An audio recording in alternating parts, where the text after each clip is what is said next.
MK ten news channel சார்பாக வணக்கம் நண்பர்களே. இந்த வருஷம் எலெக்ஷனில் எல்லா கணிப்புகளையும் தவிடுபடி ஆக்கிட்டு விஜயோட டிவிக்கு ஒரு மிகப்பெரிய அலையை தமிழ்நாட்டில் ஏற்படுத்தியிருக்கு. நம்மளில் பல பேர் கண்டிப்பாக இந்த எலெக்ஷனில் அதிமுக வரும் இல்லாட்டி திமுக வரும் அப்படின்னு சொல்லி தான் நினச்சிருப்போம். ஆனால் விஜய் அவர்கள் கிட்டத்தட்ட 100க்கும் மேற்பட்ட இடங்களில் ஜெயிச்சது உண்மையிலேயே ஆச்சரியமான விஷயமாக தாங்க இருக்குது. விஜய் அவர்களோட இந்த வெற்றிக்கு முக்கியமான காரணம் யாருன்னு கேட்டிங்கன்னா நம்ம நாட்டு இளைஞர்கள் தாங்க. அவங்க அதிரடியாக அரசியலை கையில் எடுத்ததன் விளைவாக தான் விஜய் அவர்கள் இவ்வளோ பெரிய வெற்றியை அடைஞ்சிருக்காரு. கிட்டத்தட்ட 70 வருஷமாக தமிழ்நாட்டை ஆண்ட திராவிட கட்சிகளை வெறும் 2 வருஷத்தில் கட்சி ஆரம்பித்து ஜெயிப்பது என்பது ஒரு சாதாரண விஷயம் கிடையாதுங்க. விஜய் அவர்கள் இந்த எலெக்ஷனில் தன்னோட ரசிகர்களை செயல்படும் அரசியல் அணியாகவே மாற்றிட்டாருங்க. சின்ன சின்ன குழந்தைங்கலாம் அவங்க வீட்டு பெரியவங்கள கண்டிப்பாக நீங்கள் விஜய்க்கு தான் ஓட்டு போடணும்னு சொல்லி அடம் முடிச்சதை நீங்களே பல சமூக ஊடகங்களில் பார்த்துருப்பீங்க. இந்த எலெக்ஷனில் நான் பர்சனலாக ஒரு மிகப்பெரிய மாற்றமாக பார்க்குறது, எந்த ஓட்டுக்கும் அவர் காசு கொடுக்கவே இல்லை. அதாவது ஓட்டுக்கு பணம் கொடுக்காமலே கிட்டத்தட்ட 100க்கும் மேற்பட்ட இடங்களை ஜெயிச்சிருக்காரு.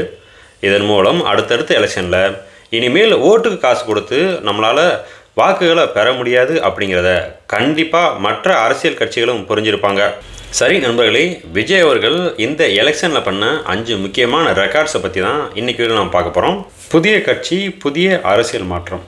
நண்பர்களே, விஜய் தலைமையிலான இந்த தமிழக வெற்றி கழகமானது போட்டியிட்ட முதல் எலெக்ஷன்லேயே மிகப்பெரிய வெற்றியை பெற்றிருக்கு. குறிப்பாக மாணவர்களும் பெண்களும் அடித்தட்டு மக்களும் விஜயை அதிக அளவில் ஆதரிக்க தொடங்கியிருக்காங்க. இதெல்லாம் உங்களுக்கு ஒரு விஷயத்தை ஞாபகப்படுத்தும். எம்ஜிஆர் அவர்களுக்கு இருந்த செல்வாக்கு மாதிரி விஜய் அவர்களுக்கும் நாளுக்கு நாள் செல்வாக்கு அதிகமாகிட்டே போகுது. எம்ஜிஆர் யாரை கைகாட்டுறாரோ அவர் கண்டிப்பாக ஜெயிச்சிருவார். இப்போ கிட்டத்தட்ட 100க்கும் மேற்பட்ட தொகுதிகளில் யார் கேண்டிடேட்டாக நிற்கிறாங்க அப்படின்னு கூட தெரியாதுங்க. இருந்தால் கூட மக்கள் விஜய் அவர்களின் மேல் இருந்த ஈர்ப்பின் காரணமாக கிட்டத்தட்ட 100க்கும் மேற்பட்ட இடங்களில் அவரை ஜெயிக்க வச்சுருக்காங்க. இதன் காரணமாக இதுவரைக்கும் திமுக அதிமுக அப்படின்னு இருமுனை போட்டி மட்டும்தான் தமிழ்நாட்டில் இருந்திருக்கு. இதுக்கப்புறமா 3வது ஒரு பெரிய சக்தி உருவாக ஆரம்பிச்சிருக்கு. நண்பர்களே, பெண்கள் மட்டும் கிடையாது, இளைஞர்களின் அதிகப்படியான ஆதரவின் காரணமாக தான் இவ்வளோ பெரிய மாற்றம் நம் தமிழ்நாட்டில் ஏற்பட்டிருக்கு. விஜய் அவர்கள் பெரம்பூர், திருச்சி கிழக்கு ஆகிய 2 இடங்களில் போட்டிட்டார். ரொம்பவும் ஆச்சரியமூட்டும் விடயம் என்ன தெரியுமா, இந்த 2 இடங்கள்லையும் அவர் மிகப்பெரிய அளவில் வெற்றியும் பெற்றிருக்காரு.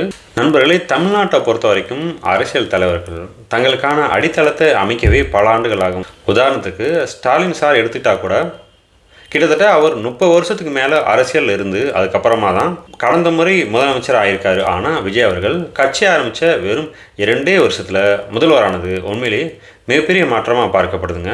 அது ஒரு சாதனையாகவும் கருதப்படுது. மக்கள் இந்த எலெக்ஷனை பொறுத்த வரைக்கும் விஜயை ஒரு சாதாரண நடிகனாக பார்க்கவே இல்லை. அரசியலில் மிகப்பெரிய மாற்றத்தை ஏற்படுத்த போகும் ஒரு அரசியல் தலைவராக தான் அவரை பார்த்துருக்காங்க. இந்த எலெக்ஷனில் பெரிய அரசியல் தலைவர்களை கூட விஜய் அவர்கள் தைரியமாக எதிர்த்து பேசியிருக்காரு. எந்த ஒரு கூட்டணியும் எதிர்பார்த்துக்கிட்டே நிற்காம தைரியமாக தனித்தனின்னு போட்டிகிட்ருக்காரு. அதோட கண்டிப்பாக நம்ம தமிழ்நாட்டில் ஒரு அரசியல் மாற்றம் வரணும்னு சொல்லி எதிர்பார்த்த இளைஞர்கள் மனநிலையை அவர் தெளிவாக புரிஞ்சுக்கிட்டு அதற்கேற்ற வண்ணம் காயனாத்திருக்காரு. இப்படி இந்த 3 விடயங்களும் ஒன்று சேர்ந்து தான் அவருக்கு மிகப்பெரிய வெற்றியை தந்திருக்கு. சாமானியர்களின் எழுச்சி. பொதுவாக அரசியலை பொறுத்த வரைக்கும் பணம் இருக்கும் நபர்கள் மட்டுமே இது மாதிரியான தேர்தலில் போட்டியிடவே முடியும். ஆனால் டிவிக்கு இதை டோட்டலாக மாற்றி அமைச்சிருக்கு. நிறைய சாமானியர்கள், உதாரணத்துக்கு ஆட்டோ ஓட்டுநர், கார் டிரைவரின் மகன், இப்படி பல பேர், ஒரு சாமானிய எளிய குடும்பத்திலிருந்து வந்த மக்கள் நேரடியாக களத்தில் இறங்கியிருக்காங்க. இந்த மக்கள் வீடியோவாக போய் மக்களோட நேரடியாக பேச ஆரம்பிச்சிருக்காங்க. பெரிய கூட்டங்கள் இல்லாமல் மக்கள்கிட்ட ஒரு விதமான தொடர்பை ஏற்படுத்தியிருக்காங்க. இந்த மாதிரியான வியூகம் காரணமாக எளிய மக்களின் நம்பிக்கையை விஜய் அவர்கள் பெற்றிருக்காரு. ஒரு எலெக்ஷனில் ஜெயிக்கிறதுக்கு பலம் தேவை கிடையாது, அதிகார பலம் தேவை கிடையாது, மக்களின் தொடர்பே போதுமானது அப்படிங்கிறத விஜய் அவர்களின் வெற்றி நமக்கு தெளிவாக காட்டிருச்சு. நன்றி நண்பர்களே. இந்த வீடியோ உங்களுக்கு பிடிந்தால் பண்ணுங்கள். விஜய் அவர்களின் வெற்றியை நீங்கள் எப்படி பார்க்குறீங்க அப்படிங்கிறத பற்றி தயவுசெய்து உங்கள் கருத்துக்களை கீழே எழுதுங்க.